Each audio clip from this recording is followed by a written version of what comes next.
active, but the mind, wide awake, thoughts racing like cars on a freeway with no stoplights. Every memory replaying, every what if looping, every mistake magnified. You're trying to sleep, but your brain's still scrolling, opening tab after tab after tab. And now you stuck in the Overthinkers Hour, where silence don't sound like peace. It sound like pressure. You know the vibe. You lay down, lights off, phone on the nightstand, but your spirit still got 50 browsers open. Did I say the wrong thing in that conversation? Did I forget something important? What if tomorrow collapses before I even get there? And instead of sleep, you build scenarios.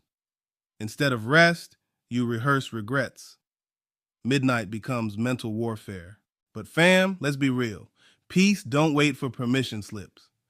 Peace don't check your schedule or ask your anxiety for approval. Peace shows up bold. Peace knocks on the door at 2 a.m. and says, "Let me in."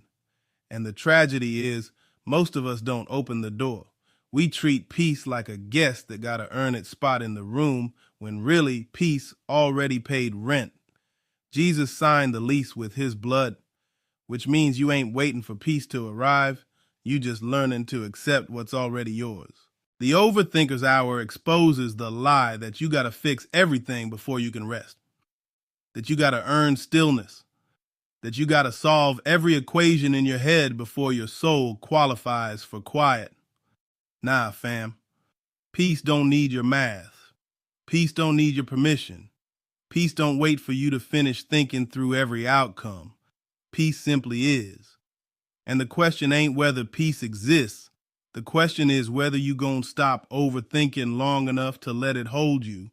So welcome to the Overthinkers Hour. Tonight ain't about chasing answers, it's about choosing rest. Tonight ain't about fixing every what if, it's about discovering the God is. And if you lean in, if you let go, you're gonna find out that peace been knocking all along, waiting for you to open the door. Fam, the word already spoke to the overthinkers out.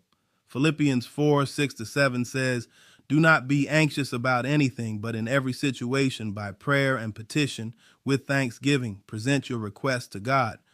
And the peace of God, which transcends all understanding, will guard your hearts and your minds in Christ Jesus." Catch that. Peace that guards, not peace that negotiates, not peace that waits for you to calm down first. Peace that posts up like security at the door of your soul.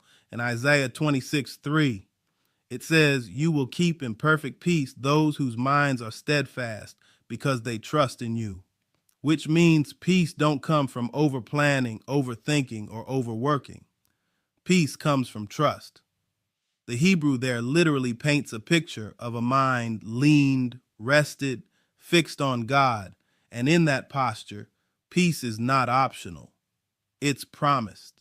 But here's the kicker. Neither of those scriptures say peace is delayed until circumstances change. They don't say peace waits until the bill's paid, the diagnosis reversed, the relationship fixed. Nah, peace shows up in the storm, in the questions, in the 2 a.m. racing thoughts. Peace ain't about what's happening around you. It's about who's holding you through it. So when your brain telling you, "We can't rest until we solve this," the word interrupts and says, rest is already solved in Christ. When your mind runs the what if highlight reel, the word says, perfect peace belongs to the one who trusts. And when your soul starts asking permission to breathe, the word says, you already got clearance. This foundation is solid. Peace is not earned, it's inherited. It's not delayed, it's delivered. It don't need your permission to exist. It only needs your trust to operate. And once you anchor in that truth, overthinking loses its power. You ever had too many tabs open on your computer? Screen cluttered, little icons stacked so tight you can't even read the titles. System slowing down, battery dying, fan running loud trying to keep up. And you know good and well half those tabs been sitting there for days, but you scared to close them, because maybe, just maybe, you'll need that page later. That's what overthinking feels like. Your mind got 100 tabs open. Conversations from yesterday.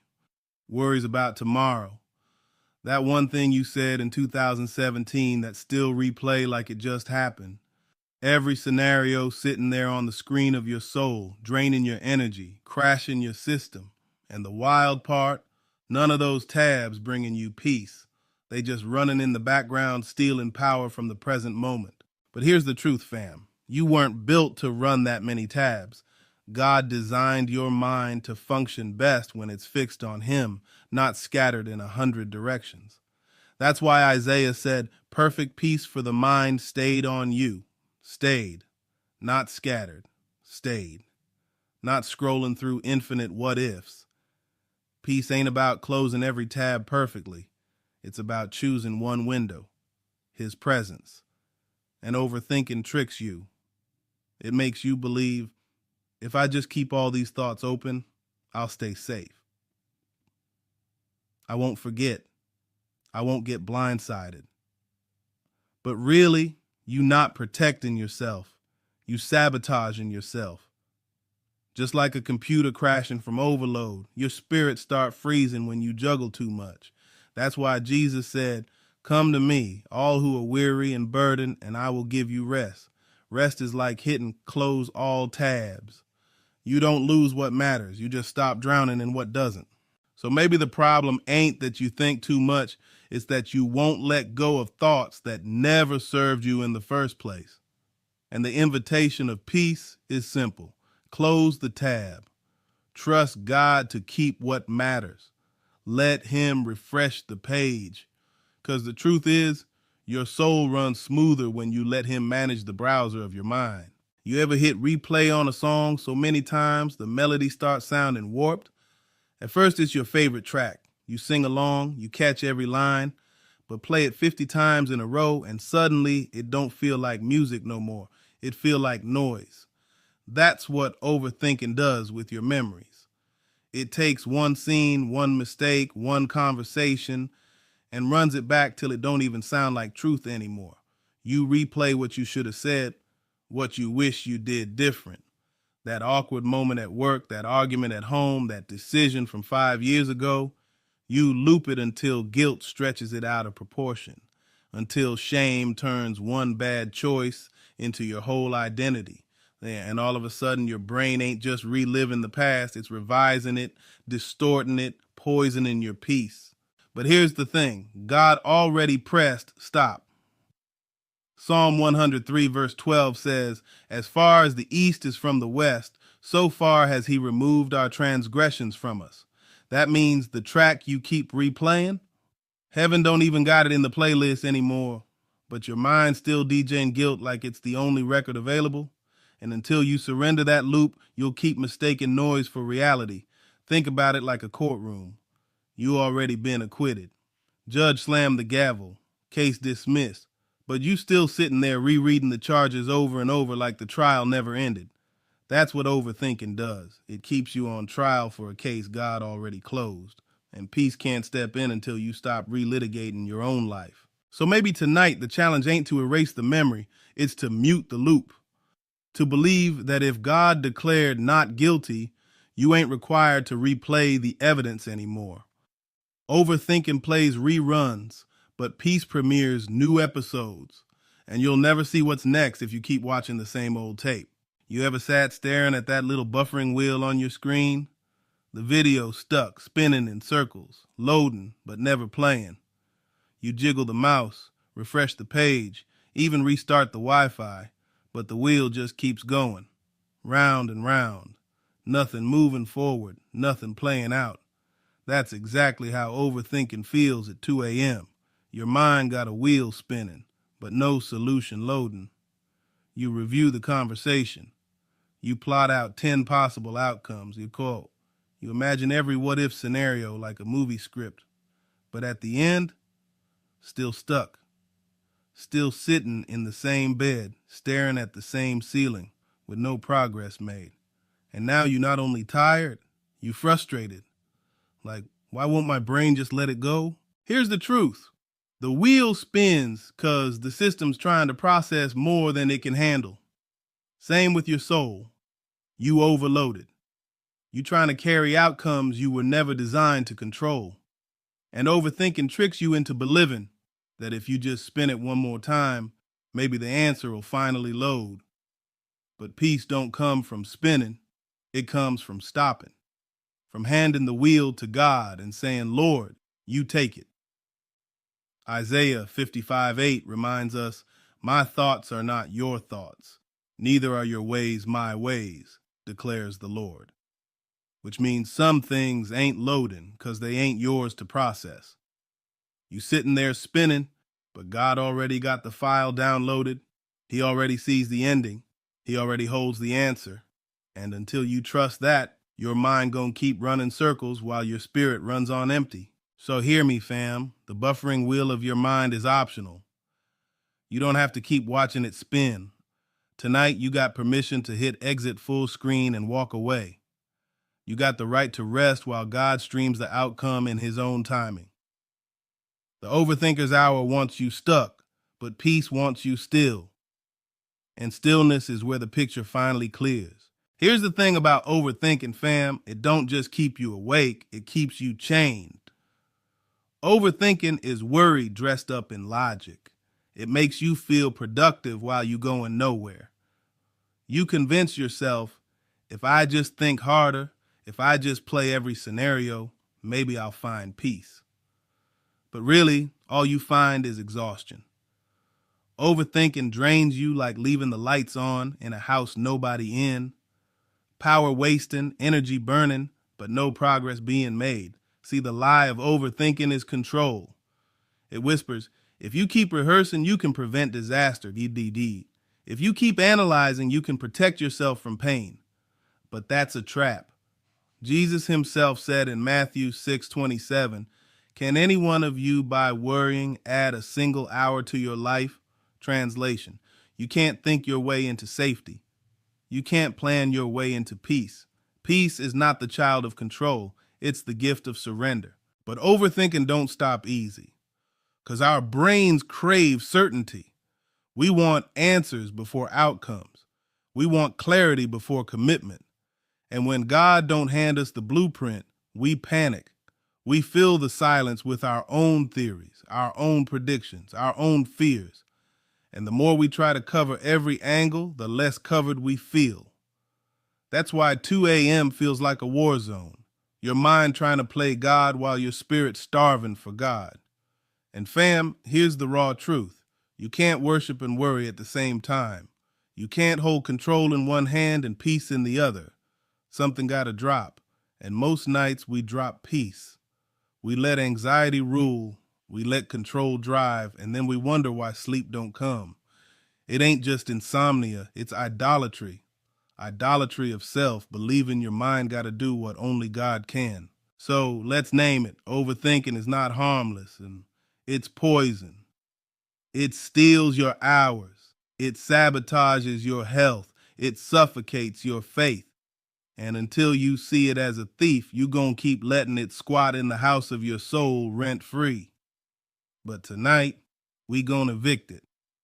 'Cause peace don't need permission, and overthinking don't deserve ownership. Fam, overthinking got a twin brother, and his name is perfectionism.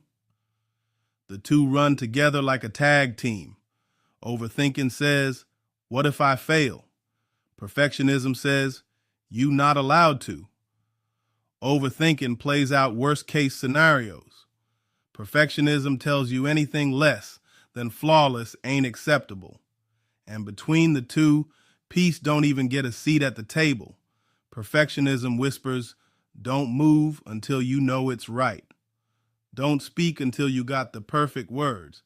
Don't rest until every box is checked. So you freeze. You sit paralyzed, staring at the ceiling, running loops of potential mistakes.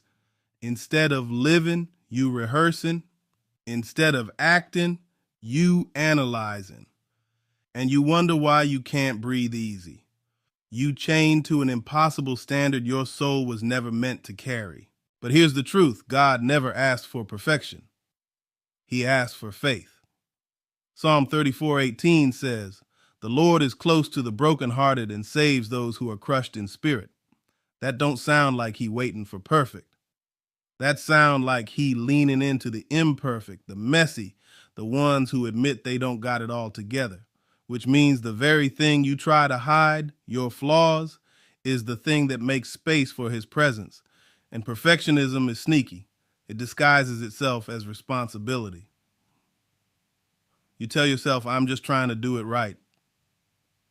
But really, it's fear of failure running the show. And fear is a terrible boss. It never pays, it never rests, it never satisfies. You can give fear your whole night, your whole body, your whole piece, and it still demand more. So let's call it perfectionism ain't holy, it's heavy. Overthinking tells you to calculate every outcome, and perfectionism tells you none of them are good enough. But peace interrupts both and says, I don't need your perfect, I need your trust. And until you believe that, you're going to keep spinning in circles, exhausting yourself for a finish line God never set. Let's be real, fam. Under every overthought scenario, under every sleepless night, under every loop that won't quit, there's fear. Not just fear of the unknown, but fear of failing. Fear that if you drop the ball, everything gon' collapse. Fear that if you make the wrong move, you gon' ruin the whole plan. And that fear, it's the engine driving your overthinking. You see it in how you second guess every decision. Simple choices feel like life or death. Should I send this email now or later? Should I phrase it this way or that way? You replay it 10 times before you hit send. And after you do, you still worry you messed up. That's not wisdom. That's fear dressing up like responsibility. And fear keeps you running like a hamster on a wheel, burning energy but going nowhere. But here's the problem. Fear of failure assumes you the one holding the world together. Like if you get it wrong, God's whole plan gonna fall apart. Fam, that's pride in disguise. Proverbs 19:21 says, many are the plans in a person's heart, but it is the Lord's purpose that prevails. Translation, you don't got that much power. You can make mistakes, you can stumble, you can even fail, but God's purpose still gon' stand. Failure don't scare him. Only pride convinces you it all depends on you. And here's the cycle. Fear tells you, don't risk it. Overthinking says, let's run it through one more time. And before you know it, years pass with no movement. Dreams stall, relationships strain, opportunities slip. Not because God said no, but because fear kept you stuck rehearsing instead of living. So, let's call it what it is. Fear of failure ain't protecting you, it's paralyzing you. It's robbing your rest, hijacking your faith, stealing nights that could have been peaceful. And until you put fear back in its place, overthinking gon' keep running the night shift in your soul. But peace don't ask fear for permission. It shows up and shuts it down. Here's the bottom line, fam. Overthinking is really about control. Deep down, you believe if you just think hard enough, plan deep enough, prepare far enough, you can outsmart pain. You can dodge failure. You can guarantee safety. But that's a lie.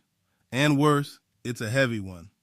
Because trying to control what only God can control don't bring peace. It kills it.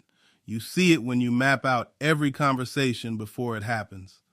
When you write the script for tomorrow in your head, then panic because the other person ain't read their lines.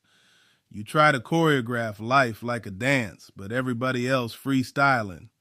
And when it don't go the way you pictured, frustration sets in.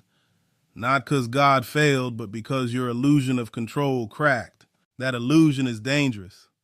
It makes you think peace comes from perfect plans. But Proverbs 16:9 says, in their hearts humans plan their course, but the Lord establishes their steps.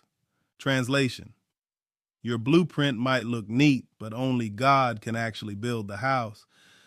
And the more you cling to your script, the less you leave room for his. Control squeezes peace out, like oxygen leaving a room. And here's the cycle. Overthinking makes you clutch tighter. Clutching makes you anxious when things don't fit your script. Anxiety drives more overthinking, round and round till your soul too dizzy to rest. You ain't just tired, you trapped. That's why 2 a.m. feels suffocating, 'cause you trying to sit on a throne too big for you, and your spirit knows it. But here's the truth. Peace don't need your permission, and it sure don't need your control. Peace shows up when you release control. When you admit, Lord, I can't run the universe. I can't even run my own thoughts, but I trust you can. That's when the wheel stops spinning. That's when rest returns. That's when freedom finally breathes again. So let's say it plain.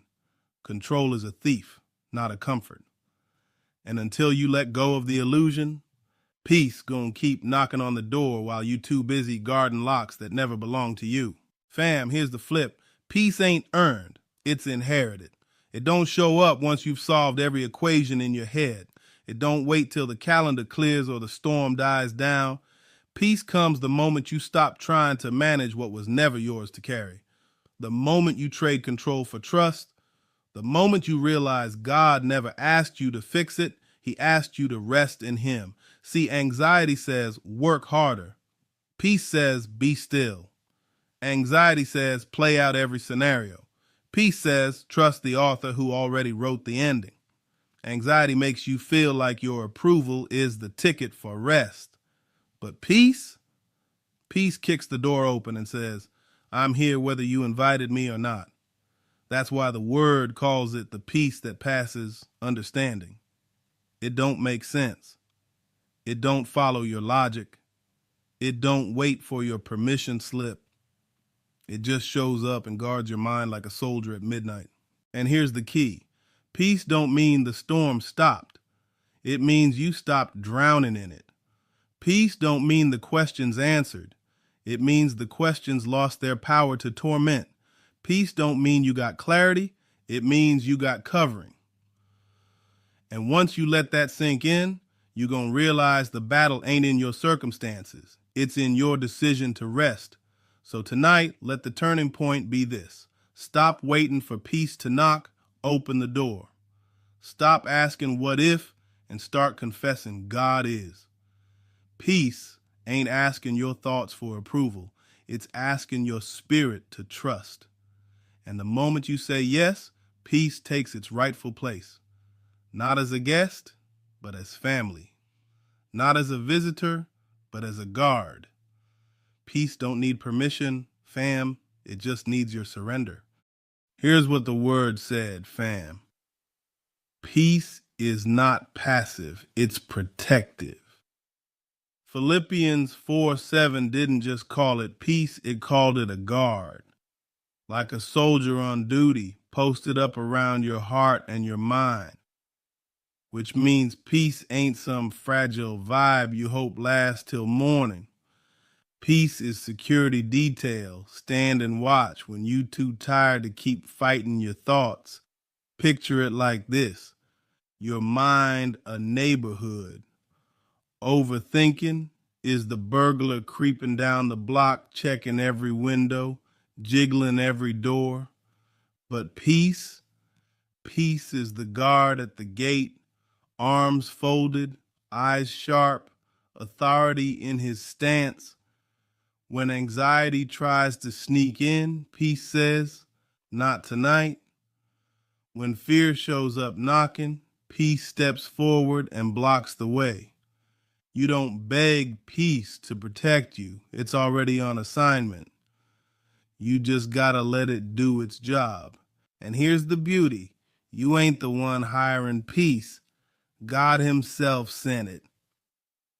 Jesus said in John 14:27, my peace I give you. I do not give to you as the world gives. Do not let your hearts be troubled and do not be afraid. Boss, that means peace ain't rented. It's gifted. It ain't circumstantial. It's covenant.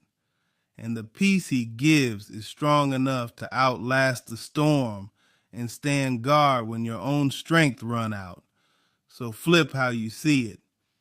Peace ain't fragile, it's ferocious. It don't need your mind to calm down first. It calms your mind for you. It don't need your situation to change. It changes how you stand in the situation. Peace is heaven's soldier, already deployed, already armed, already faithful. And once you embrace that, you gon' stop treating peace like a maybe and start living like it's your guarantee. So tonight, hear this. You not unprotected. You not vulnerable to every anxious thought that passes through. Peace is on duty. Peace is posted. And peace don't need your permission to guard the house of your soul. Fam, peace ain't just protection, it's inheritance. Something Jesus already wrote into your spiritual will. Something signed, sealed, and delivered by his blood, which means it's not up for negotiation. Nobody can repossess it. Circumstances can't cancel it. And your own mistakes don't void the contract. Peace is yours by birthright in the kingdom. Think about inheritance in the natural. When a parent leaves property to their child, it don't matter if the child feels worthy that day. It's still theirs. They don't gotta re-earn it every morning. The paperwork already filed. The name already on the deed. All they gotta do is step into what's legally theirs. That's what peace is for you. Already written in your name. Already guaranteed by covenant. But here's the trap. We treat peace like a paycheck, like we gotta clock in enough hours of prayer, rack up enough good Christian points, and then maybe God will pay out in peace. But peace don't come from wages, it comes from grace. Romans 5:1 says, since we have been justified through faith, we have peace with God through our Lord Jesus Christ. That peace ain't performance-based, it's promise-based, and the enemy knows it. That's why he tries to make you doubt what's already yours. He can't steal your inheritance, so he tricks you into leaving it unclaimed. He whispers, you too broken, you too guilty, you too messy. But the truth is, your name's still on the will, and peace still belongs to you, whether you feel qualified or not. So tonight, stop asking permission to access what Jesus already died to give you. Stop waiting till you feel worthy to let peace in. Your worth was settled at the cross. Peace is already in the account. You just gotta withdraw it by faith. Inheritance don't need approval. It just needs acceptance. Fam, don't get it twisted. Peace ain't passive. Peace is a weapon. It's not a soft blanket you curl under while life runs you over. It's a sword drawn, a shield lifted, a stance taken in the face of chaos. Peace don't just comfort you, it confronts the enemy. And that's why the devil fights so hard to keep you restless, 'cause he knows a believer at peace is a believer that's dangerous. Ephesians 6 talks about the armor of God. And right there, it says your feet should be fitted with the gospel of peace. Think about that. Your stability in battle comes from peace. Warriors can't fight slipping around barefoot. Soldiers don't march without boots. And in the spirit, peace is what keeps you planted when the storm tries to knock you off balance. Peace is traction. Peace is grip. Peace is what lets you stand your ground when fear comes swinging. And here's the thing, Fear throws noise at you. Anxiety screams worst case scenarios. Overthinking piles up what ifs till your mind feels like it's collapsing. But peace don't argue, it enforces. Peace steps in the room like a cop breaking up a riot saying, enough. It don't need to shout because its authority speaks for itself. When peace shows up, chaos gotta back up. So when you start feeling the spin at 2 a.m., remember this. Peace is not fragile, it's ferocious. It's not just comfort, it's combat.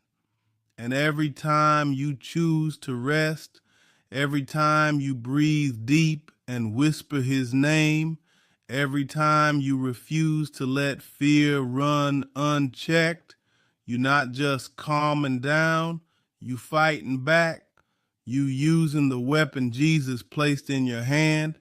That's why peace don't need permission. It don't wait for circumstances to chill. It steps into the battle and claims territory.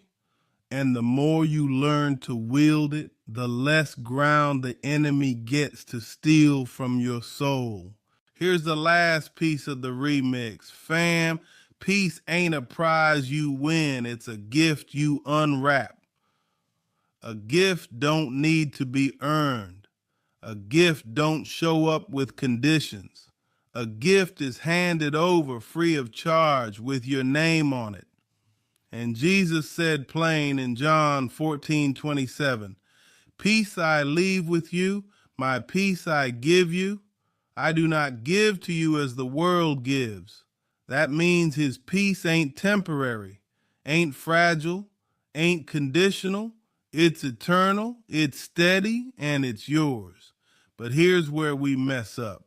We treat peace like a subscription. Like if we miss a payment, it gets canceled. Like if we mess up, God snatch it back. But nah, fam. Peace is a gift sealed by grace. And grace don't expire. You didn't earn it, so you can't unearn it. The only way you miss it is by refusing to open what's already in your hands. Think about birthdays or Christmas. A wrapped present sitting there with your name on it don't do you no good if you never open it. You can stare at it, admire the bow, even carry it around, but until you unwrap it, you can't enjoy what's inside. That's how some of us live with peace. We talk about it, we sing about it, but we never unwrap it. We never say, Lord, I receive it. And so we live restless while peace sits unused. But here's the beauty. You can unwrap it right now. You don't gotta wait till the storm passes. You don't gotta wait till the morning light.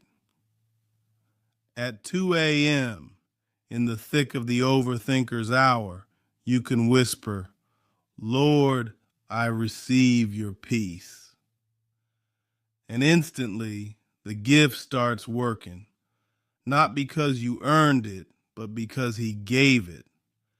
And when you finally live like peace's gift, not goal, you walk different, you breathe different, you rest different.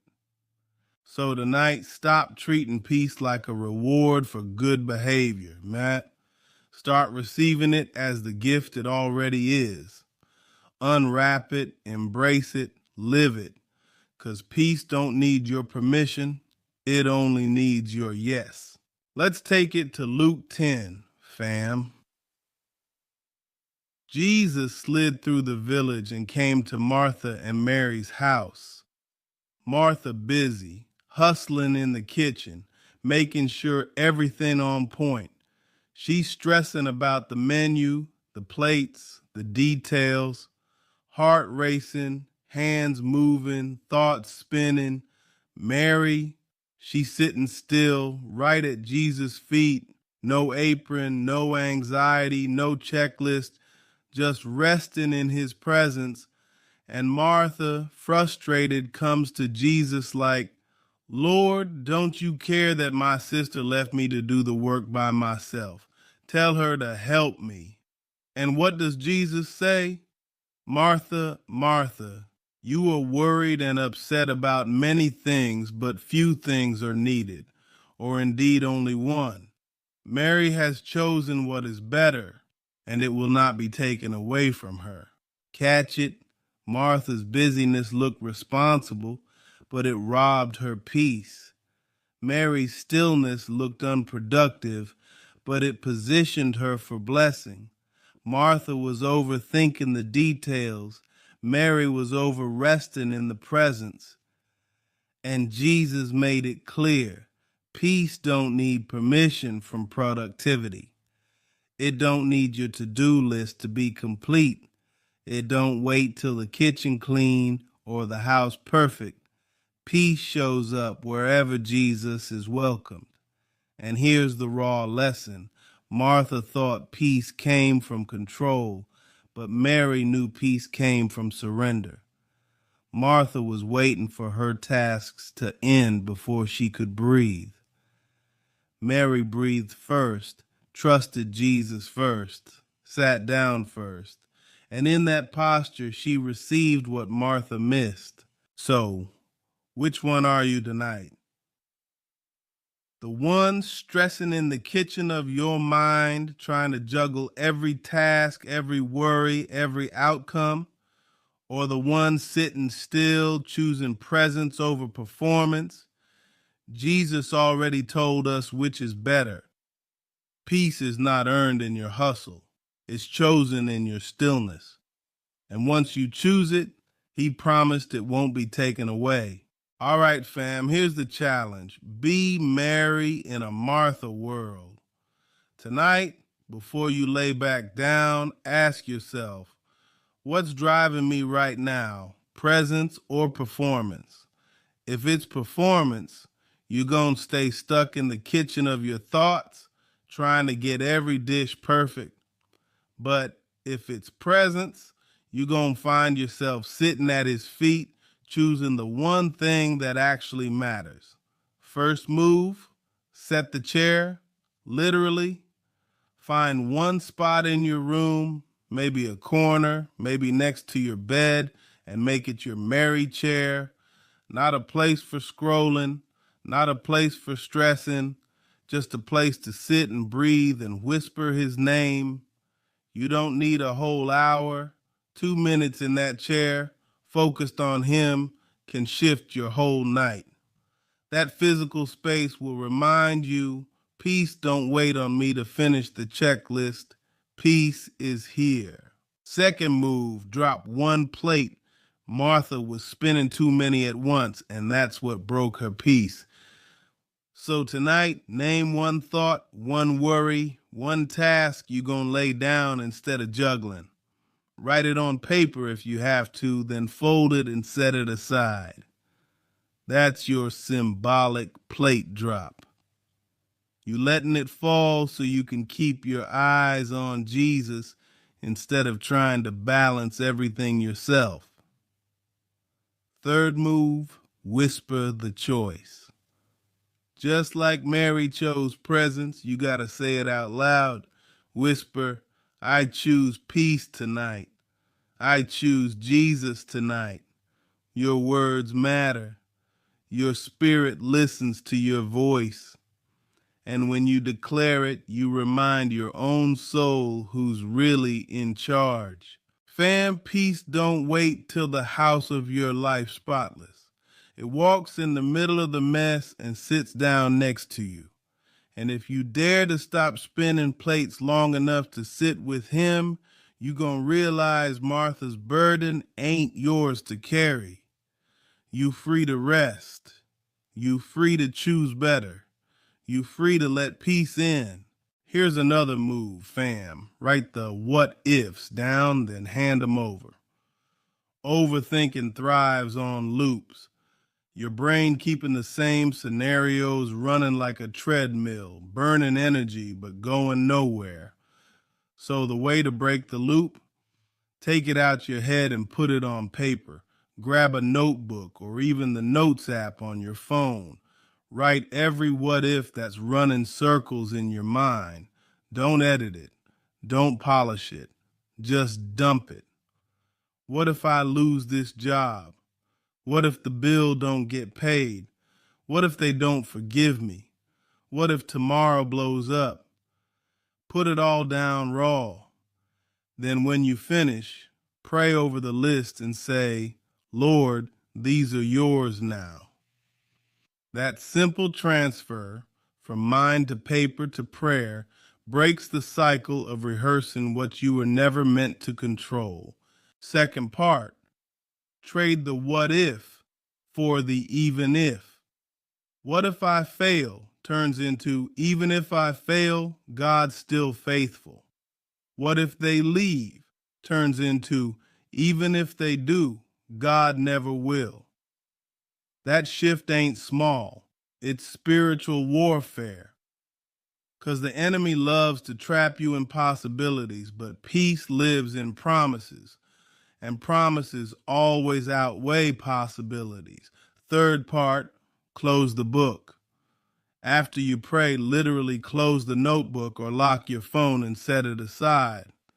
That act tells your spirit the conversation is done. If the thoughts try to creep back, you can say, nope, it's written down and surrendered. I'm not replaying it. It's a simple step, but it's how you train your brain that rest is holy ground, not overthinking territory. So tonight, don't just sit there stuck in the spin. Write it, surrender it, and close it. That's how peace walks in. When you finally tell your thoughts they don't get the last word. Here's the last practice for the Overthinkers Hour fam. Breathe peace in, breathe fear out. Sounds simple, but it's holy work. Psalm 46:10 says, be still and know that I am God.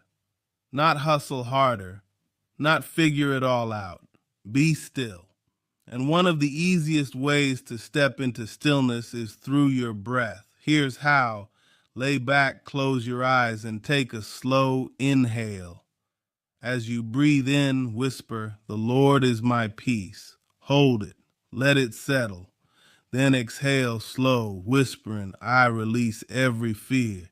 Do it again. Inhale promise. Exhale panic. Inhale trust. Exhale tension. Inhale grace. Exhale guilt. Every cycle of breath becomes a sermon your body preaches back to your soul. And after a few minutes, your nervous system starts catching up with your spirit. Peace becomes more than a thought. It becomes a rhythm. Second part, tie your breath to the word. Pick one scripture like Philippians 4:7 or Isaiah 26:3 and recite it on repeat as you breathe. He will keep me in perfect peace. Inhale the first half, exhale the second. The peace of God guards my heart and mind. Inhale promise, exhale prayer. The word ain't just information, it's oxygen. And when you lace it with your breath, it fills more than your head, it fills your whole being. Last part, practice gratitude in the pause. Between each breath, thank him. Thank you for keeping me. Thank you for holding me. Gratitude shifts focus. Instead of fixating on the what ifs, you anchor in the what is. And what is true tonight? You alive, you held, you loved. That's enough to rest. Fam, this is how you turn overthinking into overflow. Not by suppressing thoughts, but by replacing them with rhythms of peace.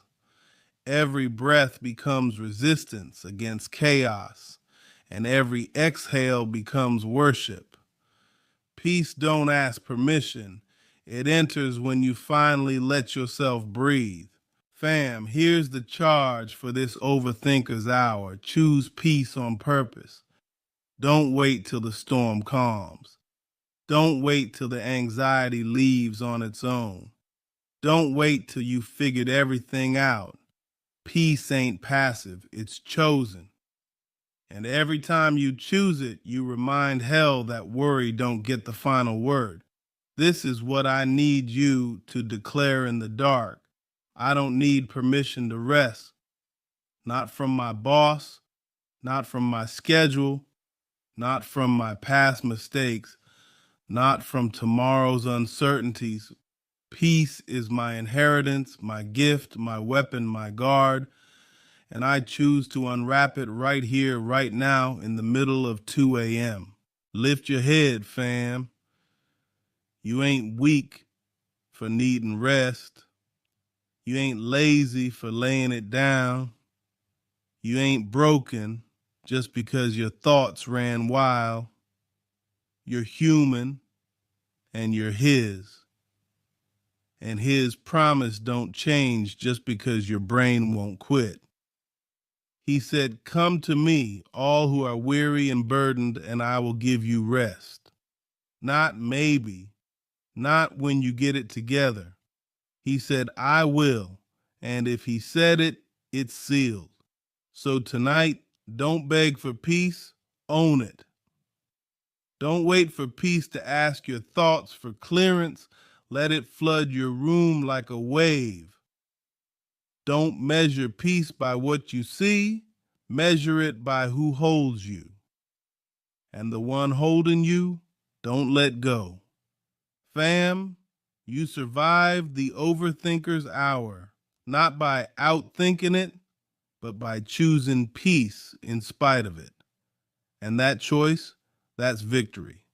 Every time you say, "I receive," you resist the lies of the enemy and you reclaim your night. So walk in it, rest in it, live in it. Peace is already yours. Fam, as this 2 a.m. Overthinkers Hour closes, let me leave you with this truth. Peace is not a privilege, it's your portion. It don't show up because your mind finally behaved. It don't arrive because your plans lined up perfect. Peace is here because Jesus said it's yours. And if he spoke it, no lie in your head, no storm in your life, no fear in your chest can cancel it. So, when the what ifs start climbing back in, breathe and remember, even if God is still faithful. When the mental tabs try to open again, shut them down with his word. You will keep me in perfect peace. When the buffering wheel spins, whisper, "Lord, I trust you to load what I can't." Peace don't ask your permission. It interrupts your worry with God's authority. And once you embrace that, rest becomes resistance. Stillness becomes strength. And your night becomes testimony. So don't walk out this hour thinking you gotta earn rest. Don't step into tomorrow with the weight of tonight still on your shoulders. Lay it down, let it go. Let peace guard you like the soldier it is. You already got the gift. Unwrap it, breathe it, live it. And let the Overthinkers Hour be the place where peace planted its flag in your life. This ain't no temporary vibe, it's covenant. And covenant don't expire, which means tomorrow's storms can come, but they can't cancel what was given tonight. No? Peace is permanent. Peace is promised. Peace is yours. This ain't your Sunday school. This is YNB Spirituals. Book closed.